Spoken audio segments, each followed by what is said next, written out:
The bounty of the great field. Kofi's fingers flew across the keyboard, closing another deal. A satisfied smirk played on his lips as he watched his personal sales figures tick upward.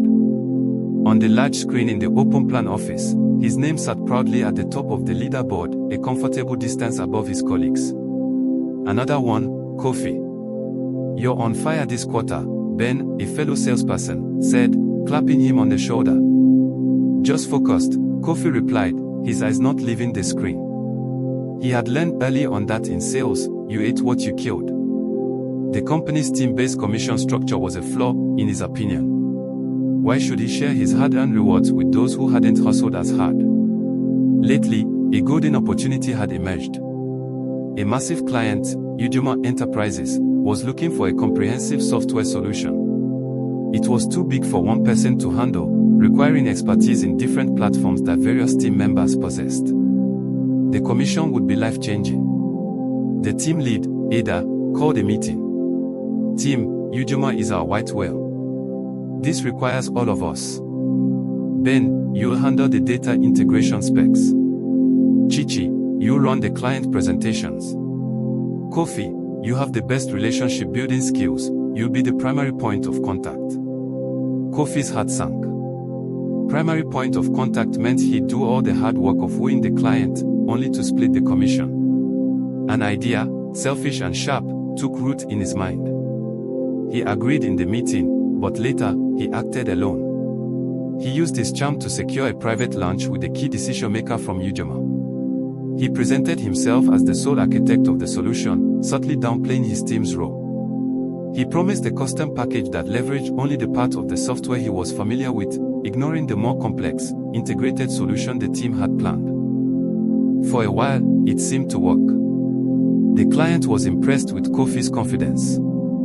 But then, the question started. The client asked for the detailed data integration report Ben was an expert in. Kofi fumbled through a vague answer. They requested a demo of the collaborative features Chichi had mastered. Kofi's version was clumsy and unpolished. Trust began to erode. The client felt they were being sold a simplified version by a lone wolf, not a robust system supported by a dedicated team. One day, a devastating email arrived. Udoma Enterprises was pursuing other options, citing a lack of cohesive and comprehensive support. The deal was dead. The life-changing commission had vanished. The office was silent, the disappointment a physical weight. Ada didn't yell. She simply asked Kofi to join her in the break room, which had a beautiful mirror of the African savanna. "Kofi," she began, her voice calm but firm. "You are one of the best hunters I have ever seen. You can track a lead and close a deal with incredible skill. But the largest prey cannot be brought down alone." She pointed to the mirror, to a lion stalking a lone buffalo. "There is an old story," she said. "A lion, a hyena, and a fox hunted together. The fox found the trail, the hyena cornered the gazelle, and the lion made the final kill. But when it was time to eat, the lion took the entire carcass for himself. 'I am the king,' he roared. The hyena and the fox went hungry. The next day, they refused to hunt with him. The lion, for all his strength, went hungry too, for he could not track like the fox nor corner like the hyena." Kofi stared at the floor, the lesson hitting him like a physical blow. "I wanted the lion's share," he whispered.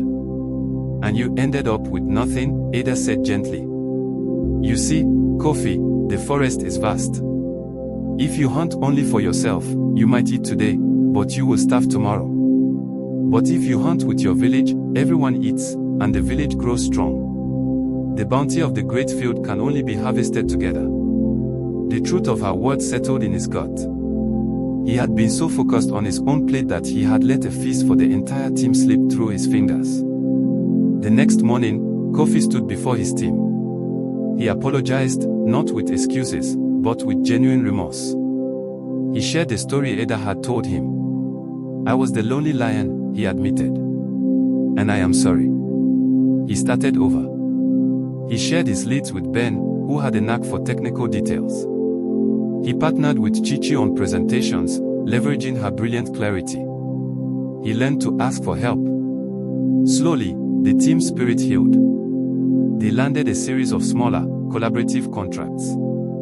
The commissions were smaller than the Ujimo deal would have been, but they were steady, reliable, and everyone was fed. The office atmosphere became electric with cooperation, not competition.